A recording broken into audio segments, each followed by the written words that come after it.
Ya, selamat datang di kelas Rekayasa Pondasi. Hari ini kita akan membahas tentang pondasi dalam. Sebelumnya saya mengingatkan kembali bahwa jenis pondasi itu setidaknya dikelompokkan jadi dua, ada pondasi dangkal dan pondasi dalam. Pondasi dangkal itu misalnya pondasi batu kali, pondasi footplat, pondasi rakit, dan sebagainya. Lalu di pondasi dalam itu ada pondasi tiang pancang dan bore pile. Di sini pondasi sumuran merupakan transisi. Jadi sebenarnya dia itu transisi dari pondasi dangkal ke pondasi dalam. Pondasi dalam biasa disebut juga pondasi tiang. Nah, kapan kita menggunakan pondasi dangkal, kapan kita menggunakan pondasi dalam? Tentunya disesuaikan dengan kondisi lokasi proyek masing-masing. Itu disesuaikan dengan jenis tanahnya, kekuatan dukung, sifat fisik, dan sebagainya ya. Oke, masuk yang pertama yaitu pondasi sumuran. Nah, ini adalah pondasi sumuran. Pondasi sumuran biasanya digunakan jika lokasi tanah keras berada di posisi 3-5 meter di bawah permukaan tanah. Jadi, dia biasanya untuk tanah keras yang tidak terlalu dalam. Tapi juga sudah tidak efektif jika menggunakan pondasi dangkal. Jadi misalnya gini, kalian punya proyek lalu tanah kerasnya dari posisi 3-5 meter, itu sudah tidak efektif kalau kalian mau menggunakan footplat karena nanti galiannya terlalu besar, dimensi footplatnya terlalu besar. Nanti jadi sebaiknya menggunakan pondasi sumuran. Tapi nanti jika posisi tanah keras sudah lebih dari 5 meter, misalkan 10, 11 dan seterusnya, maka juga sudah tidak efektif kalau menggunakan pondasi sumuran, maka sebaiknya akan menggunakan pondasi jenis lain, bisa tiang pancang atau bore pile. Lainnya adalah dimensi pondasi sumuran biasanya berkisar antara 0,8 sampai 4 meter tergantung dari beban struktur yang diterima oleh pondasi itu sendiri. Ini adalah bentuk pondasi sumuran di lapangan, jadi bisa menggunakan beton pracetak ataupun tanpa beton pracetak langsung dicor setelah diberi tulangan. Nah, apa yang membedakan? Membedakan adalah tergantung dari daya dukung tanah di lokasi proyek itu sendiri. Jadi kalau sudah cukup bagus, maka bisa langsung cor menggunakan beton siklop yang sudah diberi tulangan ya. Kalau misalkan membutuhkan pracetak, tinggal diberi pracetak lalu tulangan kemudian dicor. Jadi disesuaikan dengan kondisi dari lokasi proyek masing-masing. Berikutnya adalah pondasi tiang pancang. Nah, ini ada bagian-bagian pondasi dalam hal ini adalah tiang pancang, ada A, B, C, D, E. Kita masuk yang paling bawah, E. E apa kira-kira? Jadi E adalah sepatu tiang pancang. Jadi sepatunya terbuat dari baja, dia dipasang di ujung pondasi tiang, lalu dipancang ke dalam tanah ya. Lalu yang kedua adalah D. D apa kira-kira? D adalah pondasi pancang itu sendiri. Jadi ini adalah pondasi tiangnya sebelum dipasang. Lalu ini adalah posisi setelah dipancang dalam tanah. Jadi ini ujungnya sudah masuk di dalam tanah. Ini adalah kepalanya. Ya, ini adalah D. Jadi D itu sepanjang ini itu adalah pondasi tiang itu sendiri. Kalau yang E tadi sepatu tiang pancang. Nah, ini adalah kepala dari tiang pancang lebihannya yang tadi. Jadi lebihan setelah dipancang kan ada sisa tuh. Nah, itu dibongkar. Disisakan tulangannya. Buat apa? Jawabannya adalah berikut nih ya. Jadi kalian bisa lihat di sini ini adalah tulangan dari pondasi tiang yang sudah dibongkar untuk digabung ke dalam pile cap namanya. Jadi ini kotakan ini namanya pile cap. Dalam satu pile cap di sini ada beberapa pondasi tiang. Ini digambar ada 4, 1 2 3 4. Nanti ini adalah dalam satu kolom. Ini pile cap ya. Nah, ini tulangan dari pondasi tiang yang akan digabung ke pile cap. Ini tulangan pile capnya sudah mulai terpasang. Ini bentuk-bentuk pile cap di lapangan disesuaikan dengan jumlah pondasi tiang. Jadi kalau ini segitiga, kemungkinan jumlah pile di dalamnya ada 3, 1 2 3. Jadi tergantung jumlah pondasi tiang yang ada di bawahnya. Lalu bagian-bagian pondasi dalam berikutnya ada B. B apa kira-kira? Slough ya. Jadi setelah di bawahnya ada pile cap, kemudian kita masuk slough. Ini slough. Berikutnya yang terakhir adalah A, kolom. Nah, dari sini kalian sudah mulai ada imajinasi ya. Ternyata di bawah kolom itu akan ada pondasi. Kalau sekarang kalau kalian melihat sebuah gedung, Kalau kalian lihat kolomnya, oh berarti di bawah kolom itu ada pile cap, ada roof. Di bawah pile cap itu isinya ada beberapa pondasi, bisa 1, 2, 3, seterusnya. Tergantung dari beban yang ditahan oleh pondasi itu sendiri. Ya, jadi mereka merupakan satu kesatuan. Ini kurang lebih gambarannya. Jadi ini pondasi tiang diangkut dari pabrik, lalu dipancang menggunakan alat ke dalam tanah.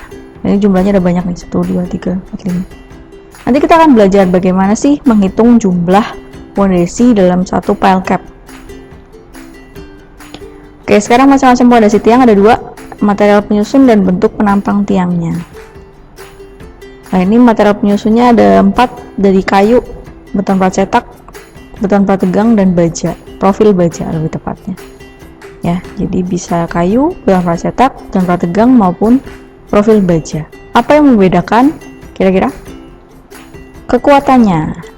Nah, ini ya. Jadi beban yang mampu ditahan oleh pondasi itu. Ini satu pondasi.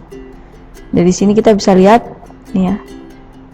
Jadi tiang profil 3700. Nah, ini sampai yang tiang pancang beton plat tegang yang bentuk silinder, dia mampu menahan satu pondasi tiang itu 13.000, kurang lebih ya, 13.000 kilonewton.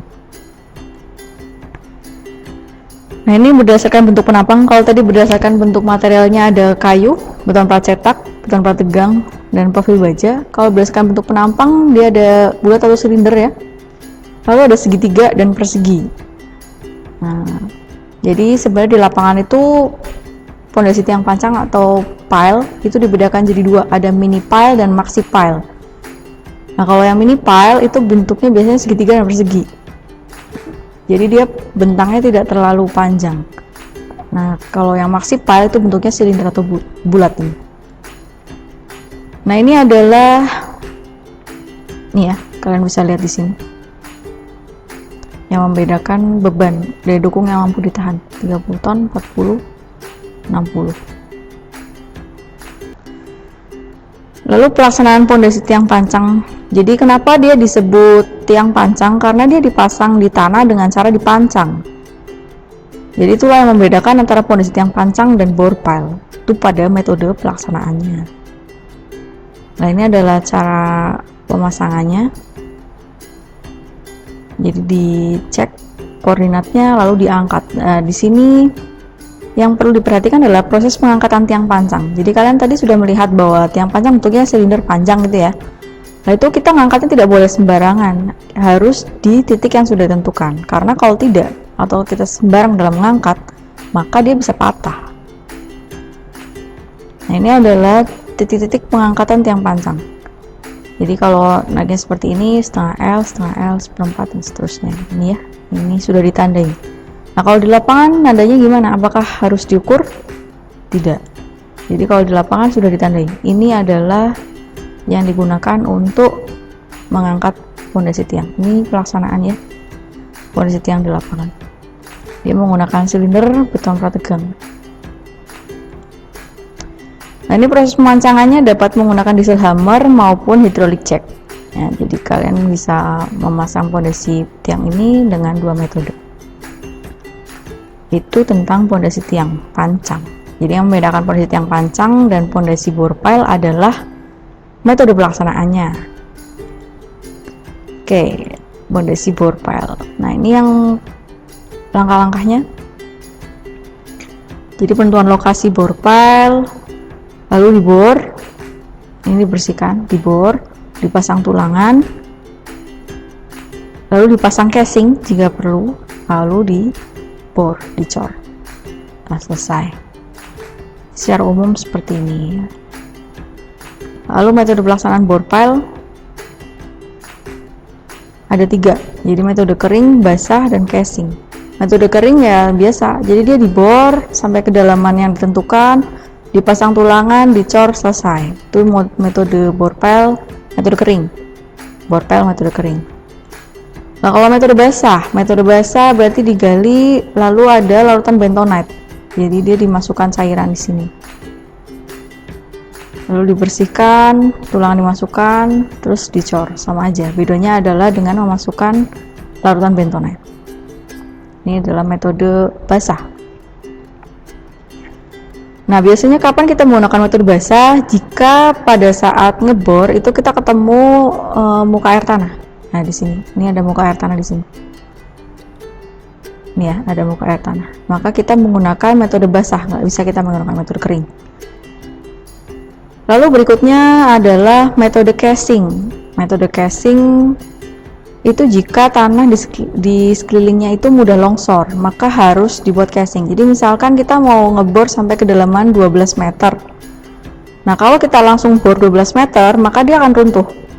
Setelah diangkat bornya, dia akan runtuh kan? Makanya harus dipasang casing. Casing itu tidak harus dipasang sedalam pondasinya. Tergantung tanah yang runtuh tadi seberapa. Misalkan dari 12 meter itu yang mudah runtuh 4 meter, ya udah pasang 4 meter. Kalau semua seperti contoh ya pasang. Nah, ini dipasang casing. Setelah dibor dipasang casing, pasang tulangan, dicor. Lalu casingnya diangkat. Casingnya terbuat dari baja. Selesai. Jadi itu yang membedakan pondasi bor pile metode kering, basah, dan casing. Itu penggunaannya, tergantung dari kondisi proyek masing-masing. Begitu ya. Jadi untuk hari ini kalian sudah belajar ada 3 jenis pondasi dalam, ada pondasi sumuran, pondasi tiang pancang, dan pondasi bor pile. Jadi pondasi sumuran digunakan jika kedalaman tanah keras biasanya di 3-5 meter di bawah permukaan tanah. Lalu kalau lebih dari itu kalian bisa menggunakan tiang pancang atau bor pile. Keduanya ada plus minusnya. Nah, untuk lebih lanjut kita akan bahas di pertemuan berikutnya. Hari ini kalian sudah tahu bahwa di metode tiang pancang itu bisa dibedakan jadi material penyusun, bisa kayu, beton plat cetak, beton plat tegang, dan profil baja. Lalu dari bentuknya ada silinder, segitiga, dan kotak. Nah, ternyata masing-masing itu membedakan dari kekuatannya ya. Lalu kalau dari bor pile ada 3 metode. Ada metode kering, basah, dan casing. Metode kering biasa dia dibor, masukkan tulangan, cor, selesai. Kalau metode washboring dimasukkan larutan bentonite. Dia digunakan jika pada saat mengebor kita ketemu muka air tanah. Lalu metode casing, jika tanah di sekelilingnya mudah runtuh, maka dipasang casing baja. Caranya sama, dibor, pasang tulangan, pasang casing dulu ya, lalu dicor, setelah itu casingnya diangkat. Tuh, selesai. Jadi yang membedakan antara pondasi tiang pancang dan bor pile adalah metode pelaksanaannya. Kalau pondasi tiang pancang itu kita bawa tiang dari pabrik ke lokasi proyek, lalu kita pancang, bisa menggunakan hydrojack atau hammer. Nah, kalau metode bor pile itu kita melubangi tanah dengan bor, pasang tulangan, dan cor. Intinya itu. Ya, semoga membantu. Terima kasih. Assalamualaikum warahmatullahi wabarakatuh.